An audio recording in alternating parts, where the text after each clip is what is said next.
The Bug Books Podcast! Once we found our basic needs, meaning I can pay my rent, my mortgage, my bills, I've got some extra money. Culture and benefits of the job and perks are more important than pay raises. It blew my mind, right? Because as owners, we're like looking at the bottom line, and I'm like, for these employees, having a great culture to work in is really important. Seth Watson is with us. He's been in the pest control industry since 2003. After he earned a degree in accounting and establishing a tax business, he started his own pest control company, which he operates in Georgia and Utah. He founded Focus Virtual Assistants, which helps businesses get rockstar employees from other countries for a fraction of the cost. And we're going to talk about some of the pros and cons to that. Hey everyone, welcome to the Bug Bucks Podcast. I'm your host, Allan Draper.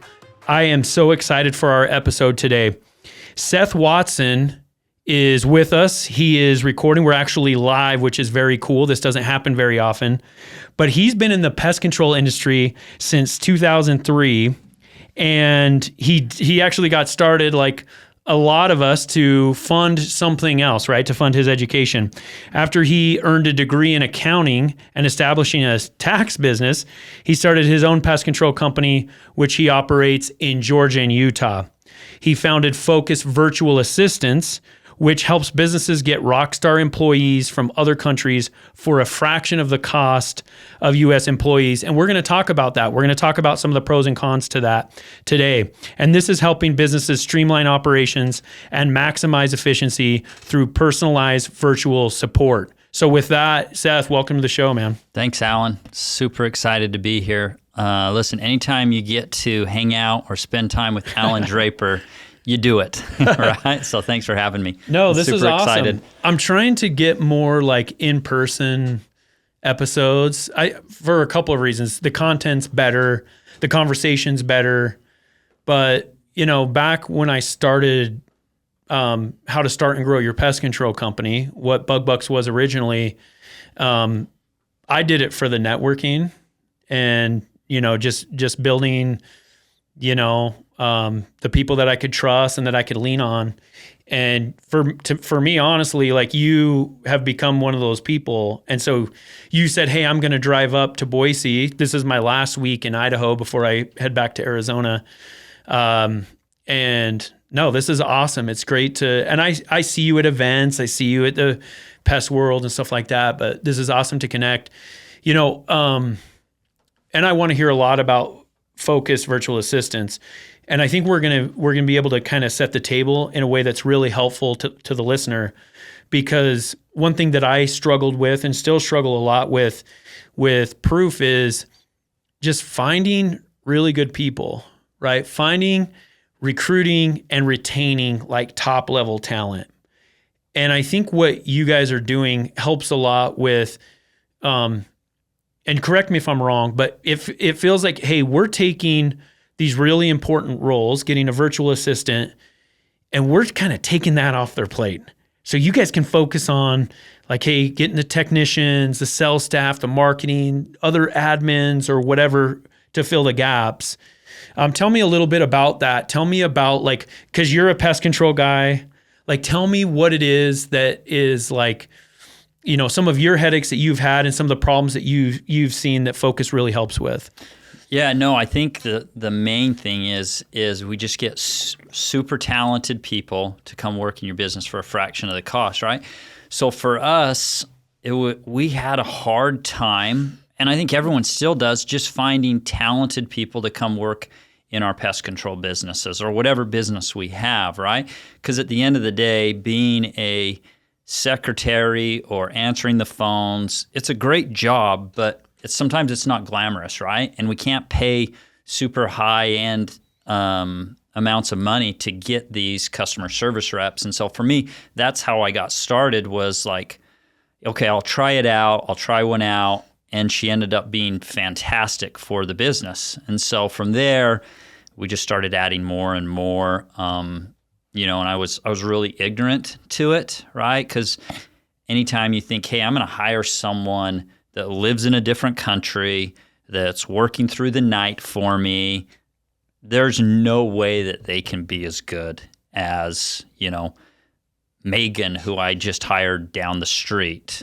And so for me, it was a big learning curve. And as we've figured that out, like I was so excited. My partner, Jake, I approached him because he's who I was getting virtual assistants before.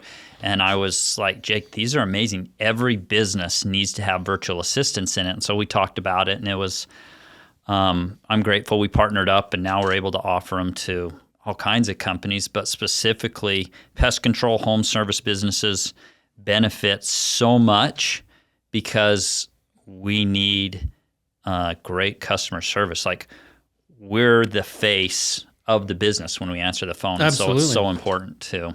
So that's a long answer No, perfect. That's the thing, is that branding is so important in a home service business. And I think we take it for granted a lot, because it's like, well, we don't have a storefront. People don't come into our restaurant and see the decor and all of that. And it's like, well, our brand is, what do our trucks look like when they show up? Our technicians, what do they look like? And then the people on the phone, like who's helping with the billing issues and I need to change my address, or I need a reservice or whatever. So let's talk. I think, I imagine the PCO, he's in his truck right now or in the office, probably listening to this on his lunch break or in between appointments or before he goes home. And he's sitting there, or she, thinking, I've thought about using a virtual assistant before, and there's pros and cons to both. Sure. Yeah, absolutely. Let's talk about some of those. So what's the thought process? So if I need somebody for a call center, okay? I need that position filled. What are some of the pros and cons to both domestic, full, payroll taxes, benefits, office equipment, all these things that I would have to provide if I hire just an employee versus a virtual assistant? So some of the benefits and the things that aren't good, right, is obviously they're not in your office, right? It's great if I'm training or we have someone in the office and I hear them messing up, they're talking to Miss Jones on the phone and they completely botch it. I can just reach around the cubicle and be like, hey, we don't actually do that. This is what we do, right? And so not having them in the office is absolutely, it's a pitfall for some people. It's a big hurdle to get over, right? That was one of my big hurdles, is how do we make sure that we get the same level of control. Service? Yep, quality control. How do I make sure that Maria, who's in the Philippines, or Jose, who's in Latin America, is giving my customer the same TLC, the same love that I can monitor and see, and so one of the biggest things that we do, opposed to other VA agencies I've used before I started my own, is like, we come in and we won't even let you hire a VA from us until you've taken a training course. We call it Winning with a VA, because there are some huge benefits to having a VA, but there are some big downfalls too, right? And if you don't understand some of these things, you're going to fail 9 times out of 10, right? And so we want to come in and how there's cultural difference, right? How are we going to help you understand how to communicate with this person in a way that they're going to work in your business, right? So let me give you an example. So we have I'm going to paint a picture here. So when they come in and work in your business, a lot of times they view, especially Allan, right, this successful guy, let's say they're going to come work for Proof Pest Control, right? You go hire a VA, it can be really intimidating. It doesn't matter if you're the size of you or you're a $1 million company or $500,000 company. They are going to, when I say they, the virtual assistant is going to assume you're just like Donald Trump. You're a rich person. You've got a super successful business because you're in America.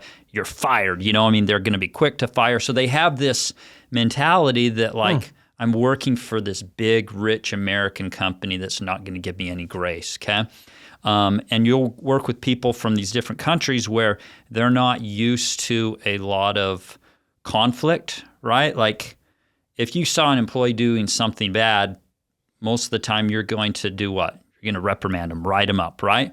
And then you're over it. It's no big deal, right? Mm-hmm. For them, it can be a really, really big deal. So they're afraid they're going to get in trouble, so they'll go into hiding, right? And so I know it seems kind of weird, but it's like, so for instance, we had a VA that was working for me while we were getting ready to place him with another pest control company. So my buddy, it's actually Chase, calls and he's like, hey, Seth, I want to try out a VA. And I'm like, dude, I've got this amazing one. He's been working for me for a month. Like, he's awesome. He's been selling accounts for us on the phones. Try him out, okay?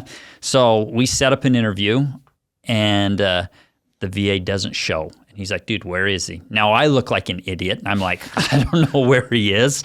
And so finally that night, I get a hold of him, and I'm like, dude, you missed the interview. Like, you had one thing to do. And he was like, Seth, I'm so sorry.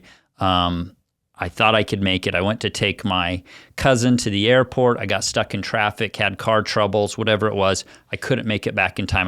He's like, I didn't have internet. I was like, dude, you got a cell phone. Why didn't you send me a WhatsApp message? And he's like, to be honest with you, I was so ashamed that I couldn't make it that I couldn't call you. I was too afraid to call you. And I was like, bro, like, just text me. That alleviates the whole problem, right? And then I can tell Chase, like, dude, sorry, this happened. And he's like, cool, I'll reschedule it. We'll do it tomorrow, right? And so sometimes little things like that, they're afraid that they're going to be fired. They're not going to have a chance to continue to work for you anymore. And so these are cultural things that we need to make sure that the PCO understands, right? And so that's one example. Like, we're going to come in your business and we're going to make sure you understand how to manage this person virtually. And if you can, then I guarantee we're going to find you better people than you can here in the U.S. And yeah, is it great that you're going to save a ton of money? Yeah, that's icing on the cake. But more importantly, I just want better people to work in my business. Let's talk growth, real aggressive growth. If your company's already doing $1 million or more in revenue, but you're feeling stuck, it might be time for you to call in somebody who plays at your level. Pesty is the marketing agency built for ambitious pest control operators. They work exclusively with companies doing $1 million plus because that's where their playbook works best. Their clients don't just improve, they scale. 3 of them are actually now on the top PCT 100 list. One wasn't even on the radar a year ago. Another moved up 3 positions. Pesty doesn't chase impressions or fluff metrics. They build campaigns that generate qualified leads, own local search, and push serious operators to the front of the pack. So if you're tired of just getting by with your lead flow, visit pestymarketing.com. That's pesty, Pesty marketing.com. Pesty's not your vendor, they're your growth engine. Let's talk about the cost for a little bit. Yeah. So when I hire somebody, I have, all these costs associated with how much I'm paying them, right? I have their payroll taxes, I have benefits, I have, I know with COVID, things are a little different. Some people are working virtually, even though they're local. We have a call center where we have kind of a hybrid. We have some people that come in all the time because that's where they want to work. That's where they have a quiet space. Some people, a mix. And let's just talk cost for a little bit. While it's not everything, I think that might, at least for me, that's okay, well, let's at least have a conversation if this is going to work for us, right? That's what interests me.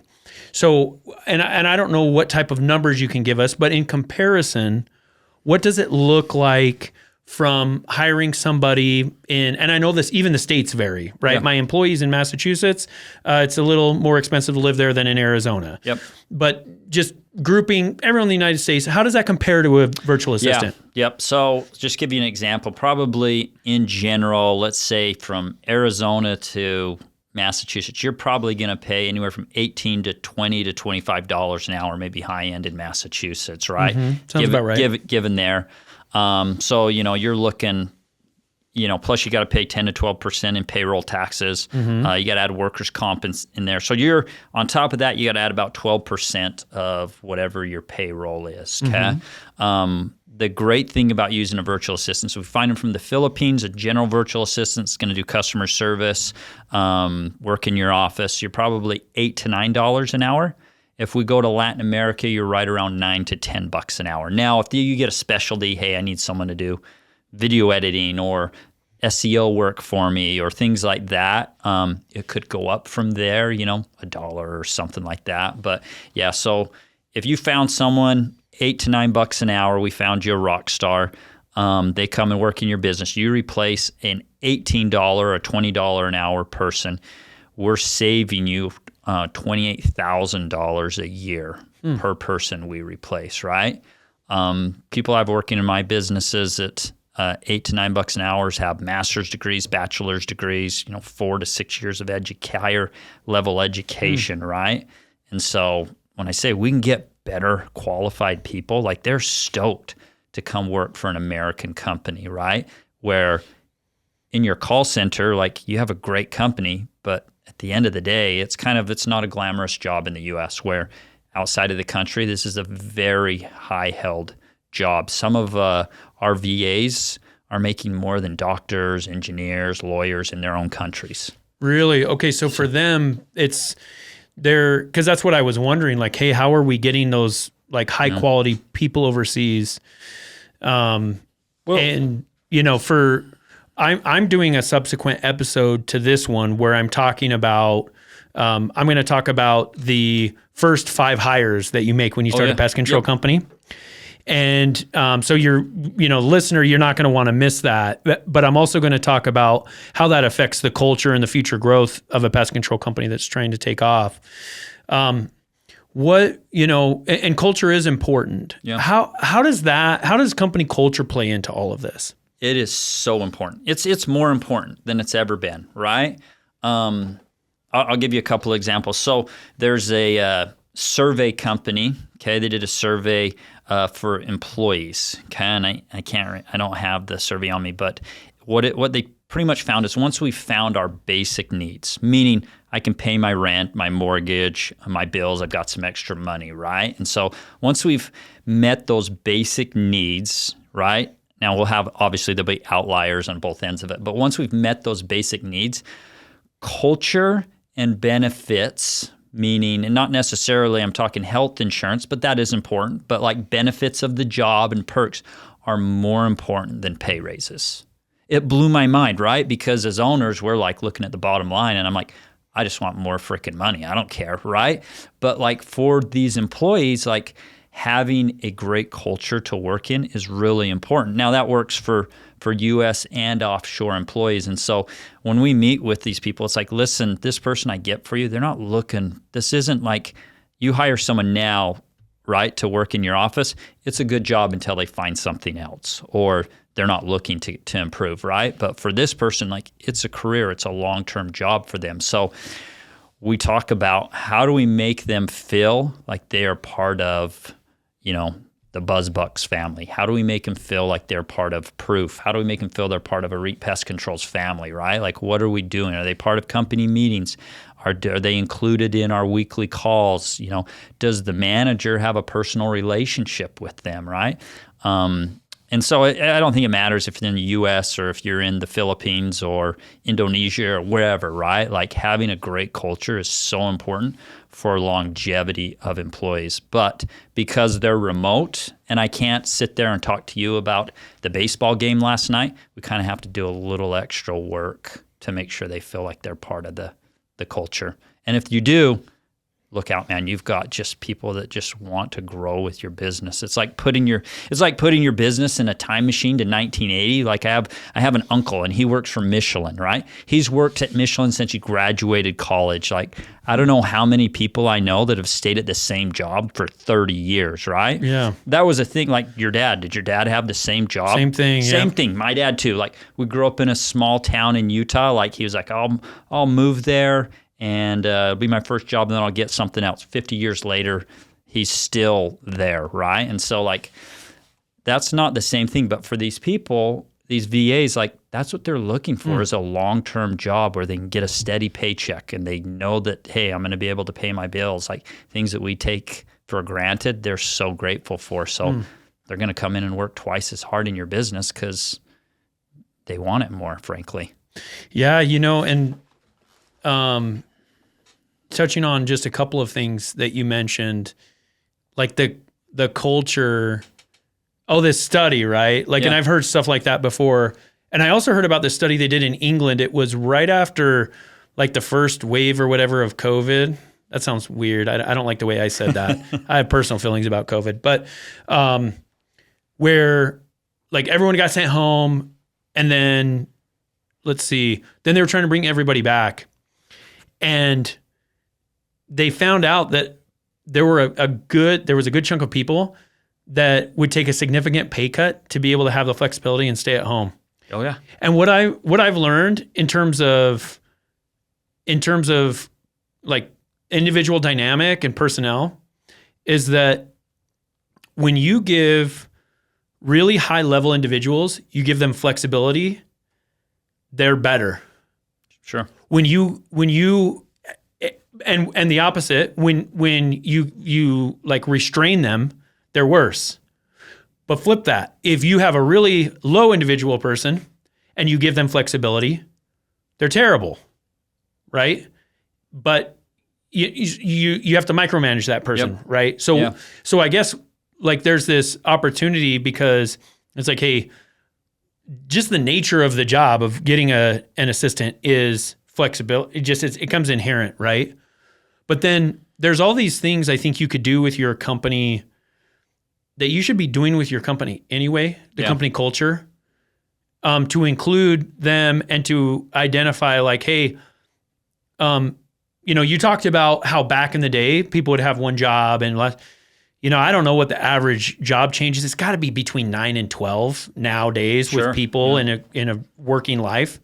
And it's like, well, what do we do to keep people? What do we do to make it more sticky? And it's like, well, we have to be proactive about some stuff. We can't just pay. Everyone thinks it pays everything. And I love that study that you've cited, and I don't remember the data about it or the specifics, but I'm familiar with it. And I know that once they get to a certain amount, and it's actually relatively low. I remember seeing like the actual salary. It was relatively low. It was like $60,000 or $70,000. And that's a lot of money. I mean, I thought it would have been like $400,000 or $500,000 before it became, there's something else. But it's a relatively low bar for it to be, okay, what else is there so that I become really good at my job? I become really passionate about what I'm doing. And I think it's cool with what you guys are doing because it's almost inherent to that, where it's like, hey, I have this opportunity to work for this great American company where a lot of other people don't have that. And, they can use that as, this, it's just kind of built in like, hey, there's something else I'm working for. Yes, I get paid well. And, Americans sometimes they're like, yeah, that's actually kind of cheap. Like, I don't know, like how I feel about that. And it's like, well, dude, they're like you said, they're getting paid more than doctors and lawyers. It's like, that's crazy. Hey, Allan here. Quick question for you. Are you actually doing anything with all that customer feedback you've been collecting? Or is it just sitting there? That's where our friends at Ask Nicely come in. They help people-powered pest businesses, just like yours, turn feedback into action and real results. We're talking about smarter, AI-powered surveys that know what to ask and when. Your team gets clear, personalized priorities that help boost retention, drive referrals, and grow revenue, all without another clunky platform to manage.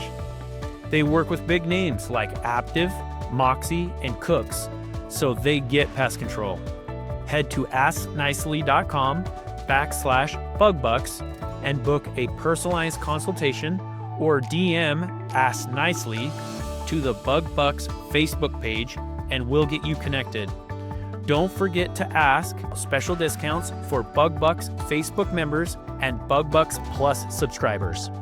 With our people, we have to realize, like, if the good old days are gone where it's like, hey, you owe me a honest day's work because I pay your salary. Yeah. That attitude just doesn't work anymore, man. No, not at all. And when I first started a pest control business, honestly, that's how I thought, like, You're going to show I think up that's to work, everybody. and I'm going to crack the You whip, owe and you're me going to something. fall in line, and you should Yeah. be grateful I gave you a job. And it's like, Yeah. dude, you can't think like that. No one wants. I don't want to go to work for someone like that, right? I want to Yeah. feel valued, and so it was definitely a paradigm shift. And so the more, the more, and I'm not talking like you have to go and do these elaborate and carnival for your employees and take them on a Yeah. cruise. I mean, you can, and it's great, right? But at the end of the day, it's like, are they comfortable? Do they enjoy who they work with? Because we'll go to work, like I've given this example before, right? Like, and I used to work landscaping, and it was one of my favorite jobs. I got paid crappy. The work sucked. But dude, I loved who I worked with, and we had a blast doing it, right? And so like, if you can have fun what you're doing, because let's be honest, at the end of the day, like, you're a stinking lawyer, right? Yeah. And you're a bug guy now, right? Yeah, like, can you tell exactly. people at some point you're probably like, oh man, I just spent $100,000 on a law degree. More than that. Yeah, more than that. Do I enjoy killing Yeah. bugs? I don't think you enjoy killing bugs, but you probably love growing a business. Yeah, exactly. Right? And so we have to be able to enjoy what we're doing, because it's not glamorous. Being bug guys isn't glamorous, right? No. And so if we enjoy what we do, we will. And if we make them enjoy what we can do, dude, we'll put them on cancel calls all day. And that's the worst job, getting screamed at by Miss Jones because she saw a cobweb, right? Yeah. But if they get off and they can message their coworkers and be like, you'll never believe what she said, but I saved her, and they're all giving you high fives, and you're recognizing them, like, dude, they can get punched in the gut and they're still coming back to work smiling. And so I think culture is so important in how we treat them, especially if they're working remotely, right? Yeah. And so we have to get a little more creative.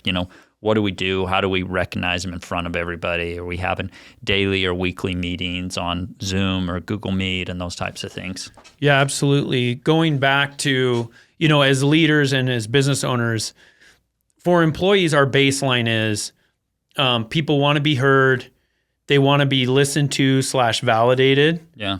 They want to feel like what they say matters. You want to ruin somebody, you want to ruin a really good person, have them bring you an idea and just immediately shut it down. Oh, yeah. You just ruin a really good person that way. Well, you won't ruin them. You'll just ruin them for your company, because they'll go somewhere else and they'll find somebody that that values their opinions. But, that's the baseline for the leaders. It's like, hey, and to be able to listen to them, you have to understand them. You have to understand what motivates them. And we start with that in our interview process. Like, hey, because the entire time what I'm trying to do is align interests. I want the person that I help them and they help me. And I can't do that if I don't know them. And so from the very first interview, we're like, hey, where do you want to be in 5 years? And how does Proof help you get there? And if it's like, well, I don't know, then if we don't find an answer, then Proof is the wrong fit, because this is win-win or no deal. So that's kind of the baseline from a leadership perspective. You were talking a lot about this social aspect. Dude, having a social culture, the best ones are organic. Like you're talking about your landscaping company. My guess is your boss wasn't forcing you guys to text each other and to have this social. And so in your opinion, you've owned several businesses now. How do we incorporate that? What are some things that we can do to get this thing that we want to be organic and natural to be free and allow that space so that they can, just really enjoy the people they work with? Yeah, I wish I had a perfect answer, right? But I think there's a lot of things you need to do. One, their voice has to be heard, right? Because at the end, and you were right. Like if someone comes to you and they've thought this idea out, and you're like, "That's poo-poo. See you later," right? They're like, "Oh, just dagger in the heart," right? And so people need to be heard. And not that I'm perfect at that, but I think that is something that you need to validate it, because a lot of times they're on the front lines working, right? They're the ones taking the customer calls. They're the ones treating the houses. And so, you may take it with a grain of salt, but you do need to listen to them. I think you need to find, so for me, if I'm going to go work in a job, one, I want to have friend or multiple friends. I want to feel like it's somewhere that I'm accepted. And I don't know how to do that, right? I think that starts with management, right? Like I need to make sure, if I'm talking about VAs in your business, I need to make sure that your call center manager or you or whoever's managing them has a personal interest in that person, right? Yeah. And so how you do that, there's lots of different things, right? We'll do swag. We have, a group chat, which everyone joins and is part of. Started meetings, we'll find out about them. Hey, tell us about some things, because we're all from different cultures and different upbringings. Yeah. Even you and I were out talking about, where you grew up. We both grew up in really small towns. And so taking a personal interest is probably step one of many. You can do incentives, which are big. I mean, it can be like a gift card you shout out during meetings, anything that's going to praise them and make them feel good.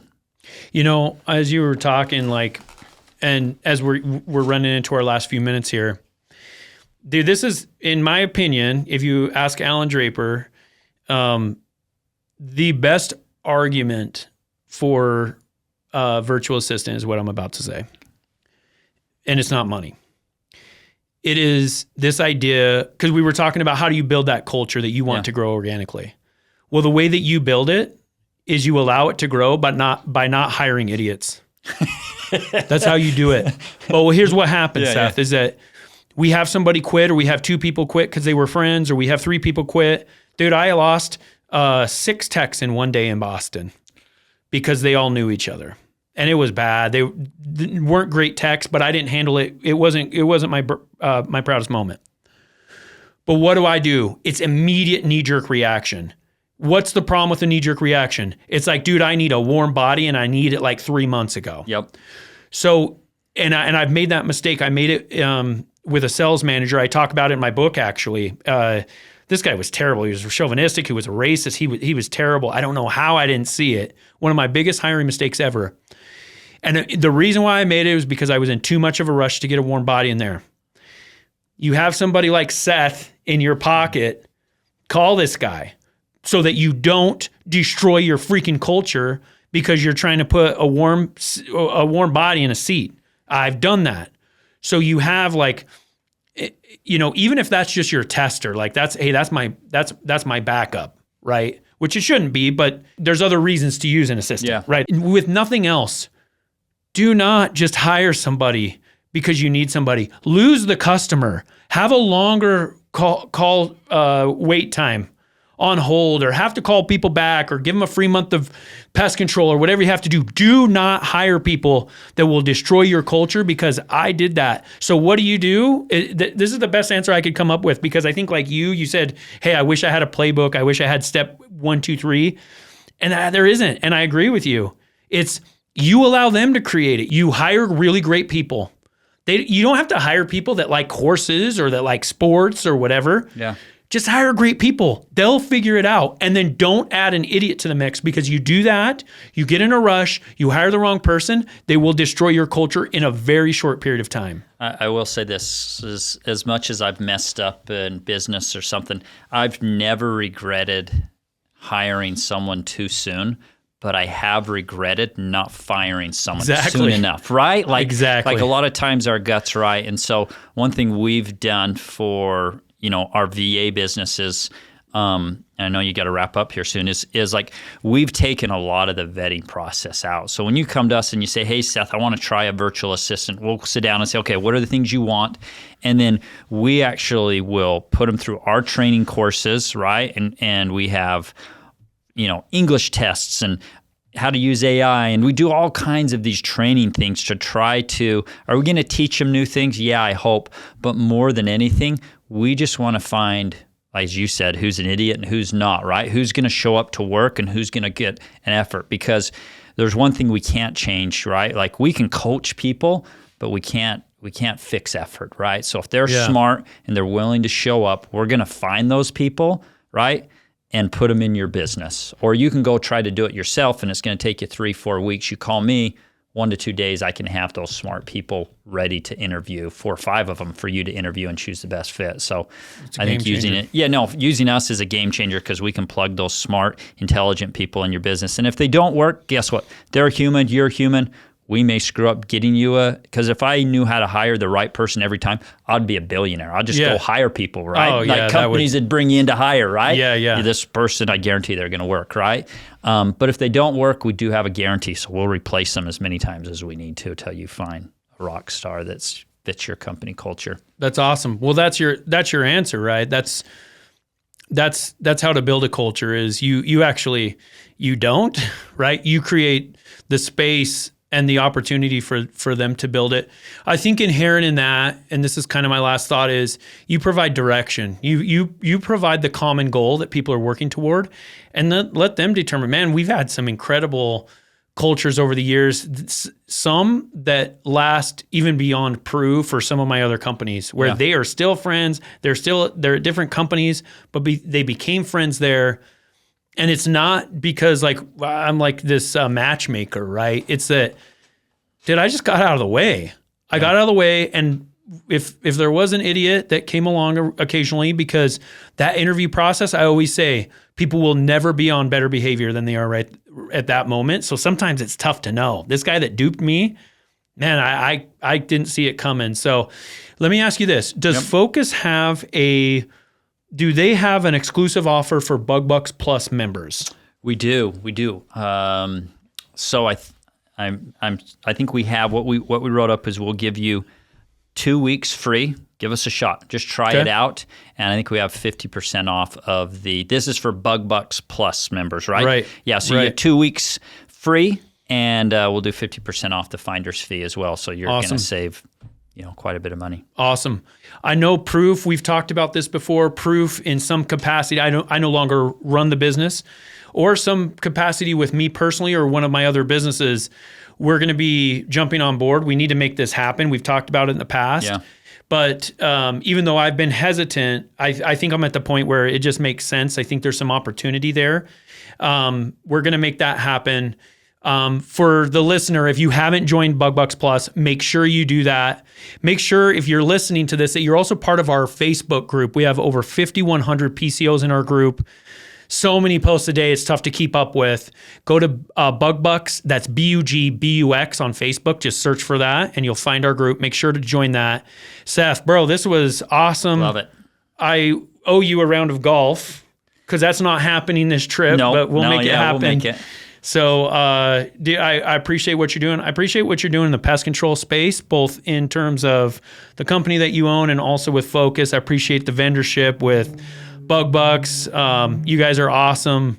Wish you nothing but the best, and anything Bug Bucks can do to help you, man, we're here for you. No, I appreciate it. And honestly, the best part about in pest control, great, we make a few bucks. It's honestly the friendships and the guidance we get from one another. So absolutely. That culture, that community. Thanks, Seth. Pleasure, man. Thank you so much for listening to the Bug Bucks Podcast. If you enjoyed today's episode, please show your support by subscribing and leaving us an honest 5-star rating and review on Apple Podcasts or wherever you listen to podcasts. Thank you, and we'll catch you on the next episode.